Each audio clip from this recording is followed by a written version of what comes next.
เบิ่งเพิ่นเก็บหอยดูละมีแต่เก็บหอยขมโอ้คนเอานี่มีเด็กน้อยมาพร้อมได้เลยเก็บหอยอันเสลียนเต้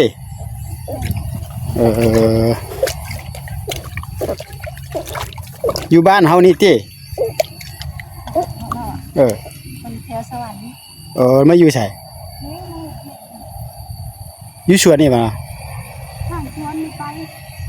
อยู่ข้างสวนนั่นบ่ไม่เฮ็ดเวียกอยู่คนอยู่สวรรค์เพิ่นเนาะแล้วพี่น้องเอ้ยเพิ่นมาไกลเลยนี่เพิ่นมาแต่สวรรค์เพิ่นน่ะแต่ว่าไม่เฮ็ดเวียกอยู่ข้างบนสวนนั่นว่าซั่น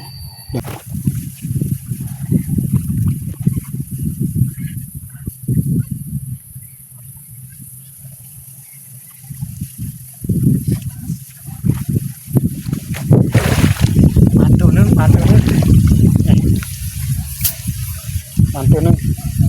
ใหญ่อยู่มันตัวนึงพี่น้องเอ้ยโอ้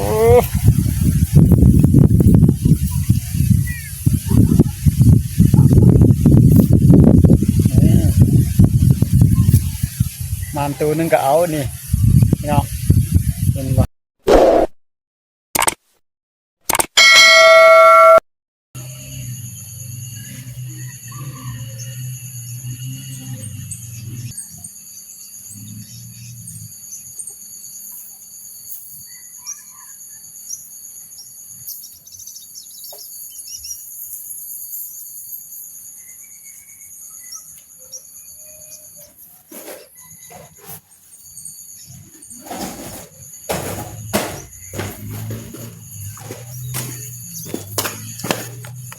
สบายดีตอนเช้าพี่น้องเอ้ยเช้าก็บ่ได้เช้าละ 7-8 โมงแล้วพี่น้องเอ้ยว่าจันจะออกมาหวานแห่เบิ่งก่อนนี่หลังจากแต่ว่าอยู่ใกล้บอนเบาจันปีนี้บ่ได้มาหวานจ้าเทื่อเด้อพี่นั่นน่ะครั้งแรกหาก็เดี๋ยวนี้จะมาแต่ว่าฝุ่นก็บ่ตกดอกมีแต่ตอนเช้าปั๊บๆๆเลยว่าจันเบิ่งมาอยู่แจ่ผู้นั่นน่ะคือว่ามีป่าออกนะไปพี่น้องไปหวานก่อนไม่เฮาก็ชอบเบิ่งป่ามื้อใดพี่น้องคันปลาออกแล้วก็ขวางนี่เบิ่งแม่ว่าจันมาโดนได้ว่าจันบ่มาว่านแห่แถวนี้พี่น้องก็บ่ฮู้ว่ามีปลาคือสิมีอยู่นี่แต่ปลาบ่เห็นปลาออกอันนี้เนี่ยบ่ทันเมื่อวานเห็นเจ้าของนาเพิ่นไม่เฮ็ดอยู่เด้อเพิ่นเฮ็ดตวงเฮ็ดบ่อนเก็บน้ำบ่เก็บปลาบ่ไปปลาก็บ่เห็นบ้วนดอกน้ำบ่คนฝนตกน้ำคนนี่ปลาออกได้พี่น้องเอ้ยนี่สำคัญเบาจันจะพาไปขวางบ้านเดี๋ยวบอลน้ำคนน้ำใสต่อกันนี่เด้อบอลทางกิดนี่นะทางกิดบอลนี่นะนี่ปลาออกมันออกอยู่บนนี่ปลายอันนั้นปลายพักเกษตรคนนี้ร้อยเพี้ยเยอะเห็นปะนะเหี้ยวบฮอดนะเนี่ยมันออกอยู่กลางคนนะเหี้ยวบไปฮอดดอกยันโอ้โหออกวางแท้นี่บอลน้ำคนน้ำใสนี่เด้อ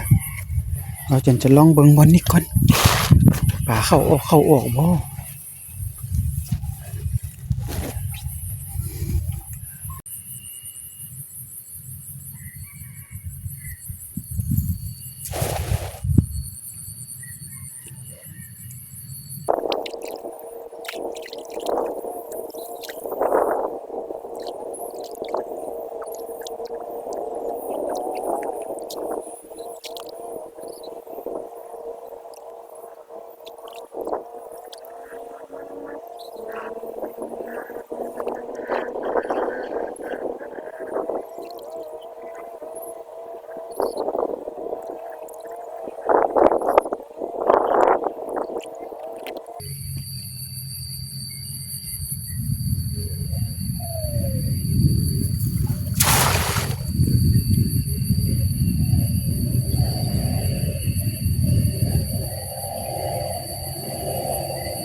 เอาไหม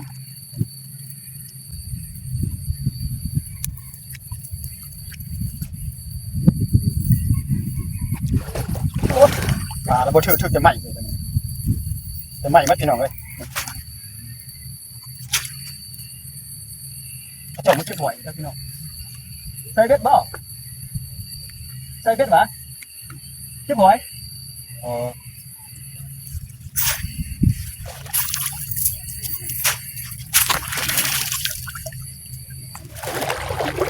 โอ้เห็นคลิปหอย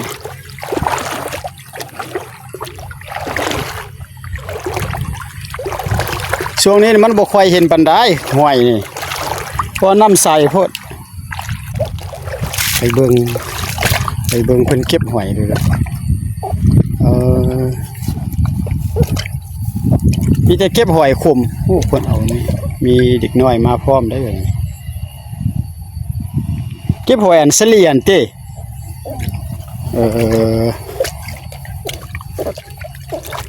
อยู่บ้านเฮานี่เต้มันแถวสวรรค์ มาอยู่ไสอยู่สวนนี่บ่ ข้างสวนมีไป อยู่ข้างสวนนั่นว่ะไม่เฮ็ดเวียกอยู่คนอยู่สวรรค์เพิ่นเนาะแล้วพี่น้องเอ้ยเพิ่นมาไกลเลยนี่เพิ่นมาแต่สวรรค์เพิ่นน่ะแต่ว่าไม่เฮ็ดเวียกอยู่ข้างบนสวนนั่นว่าซั่นเดี๋ยวเพิ่นมาเก็บหวยสลีเก็บมีหลายอยู่ผักเกษตรผักบงน่ะเก็บเอาโลดเฮานี่อยู่นี่ซื่อมาขวางแหคิดว่าเบิ่งมื้อเช้ามาเห็นปลาออกจับๆแล้วมาขวางแหได้บ่บ่หาก็มาขวาง 2-3 บาทบ่อนนี่นั่นแหละ 2-3 บาทได้ปลา 2-3 ตัวซื่อเอาเก็บรถหอยนะเพิ่นเก็บโอ้เพิ่นก็มาไกลมาแต่สวรรค์เพิ่นล่ะพี่น้อยคนทางสวรรค์เพิ่นล่ะ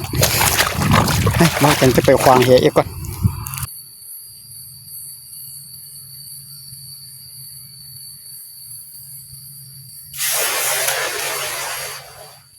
โอ้ได้ลงแล้วพี่น้องเอ้ยบ่ได้แหเกาะลุยน้ำแต่เช้าแหเกาะนี่ก่อน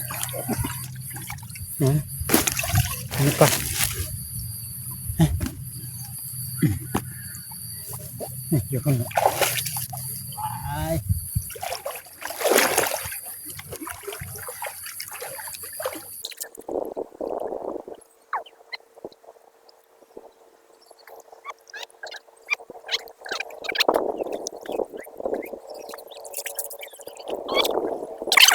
ไม่หลายพวดพี่น้องเลยไม่นะคล้องให้เอาแท้เอา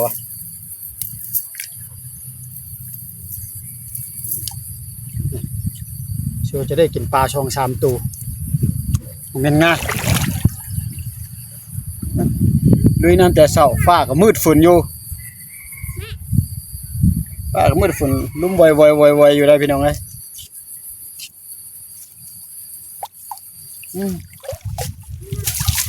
ในบ่หุ้มคาแหคาดมัดเลยปลาถึกออกมันปลาทิ้ง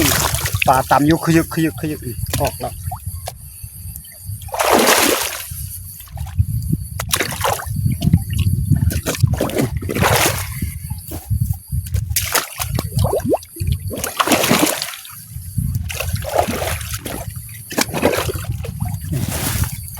ทงใส่ปลา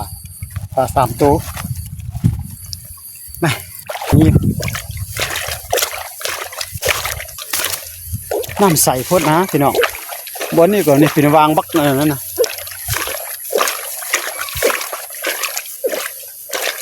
มันมีแต่หาไม้มัดเบาจนบ่มาขวางโดดรับบ่ฮู้ขวางไปเป็นแต่ไม้มัด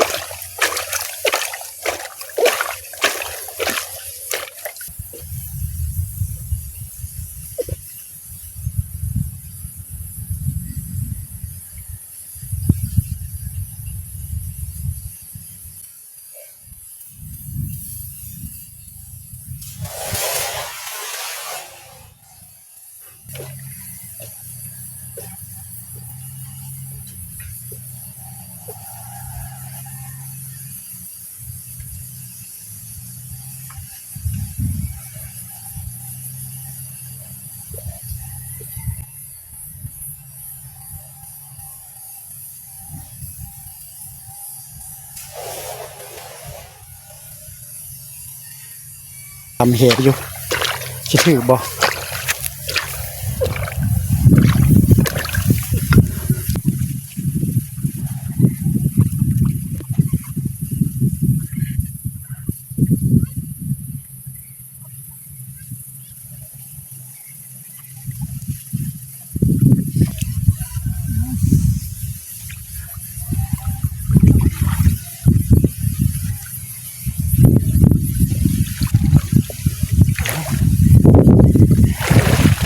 มันตัวนึงมันตัวนึงมันตัวนึงนะใหญ่อยู่มันตัวนึงพี่น้องเอ้ยโอ้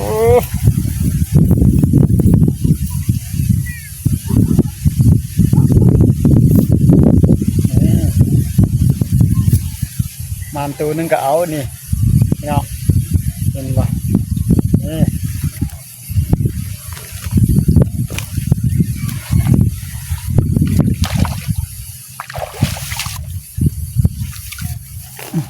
ได้พอปิ้งพี่น้องเอ้ยได้พอปิ้งนี่เอาหวยซื้อเลยตู่บักกะใหญ่มาอีกแล้วพี่น้องเอ้ยเบาจันบุขวางแล้วบัดนี้เบาจันเลาะเก็บหอยนี่พี่น้องเอ้ยสรุปผลงานเด้อนี่ปลาได้4โตวพี่น้องเอ้ยนี่ปลานั้นได้4โตวปลาพอได้ปิ้งส่วนไรเม่นบักหอยพี่น้องบักหอยนี่หน่วยใหญ่ๆแบบนี้หมดน่ะมันจะขึ้นว่าสิได้เบิ่งแม่ซ้ำกำปั้นซ้ำนี่น่ะเบิ่งแม่นี่โอ้ยบ่แม่นนี่ตัวอื่นก็ตัวธรรมดาเหมือนนี่เบิ่งแม่นนี่ลายหน่วยเติบนี่ตัวน้อยเกินนี่อันนี้เอาแต่หน่วยใหญ่คันว่าเอาหน่วยน้อยหน่วยหลายเติบพี่น้องเอ้ยสรุปผลงานการหาปลาของเฮาเมื่อวานแห่พบนี่ได้ปลา4ตัวพอได้ปิ้งเนาะปลา3ตัว4ตัวอันนี้ก็นี่ก็ซ้ำนี่แหละพี่น้องเอ้ยเอาขอขอบอกขอบใจพี่เข้ามาครับชมฝนตกในเพลกล้อง